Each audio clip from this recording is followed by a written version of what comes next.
একজন ভদ্রলোক, ওনার নাম প্রদীপ কর, ওনার বয়স 57 ইয়ার ওল্ড।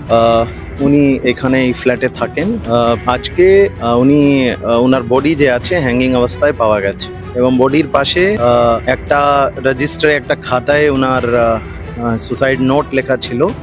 উনি এই যে এনআরসি নিয়ে বিভিন্ন ধরনের কথাবার্তা চলছে, ওটা নিয়ে ওনার মধ্যে একটা ডিপ্রেশন ছিল।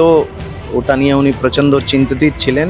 পরিবারের লোকের যে বক্তব্যের মধ্যে উঠে আসছে, কালকে যখন এসআইআর এর অ্যানাউন্সমেন্ট হয়েছে, তারপর থেকে ওনার শরীর যে আছে, ওনারা বোধ করছিলেন কি উনি খুবই মানে রেস্টলেস রয়েছেন। ডায়েরিতে যে উনি লিখেছেন, ওটাতে উনি এটাই প্রকাশ করেছেন কি এনআরসি যে হচ্ছে, ওটা এনআরসি নিয়ে উনি ভীষণ চিন্তিত আছেন এবং ভয় আছে।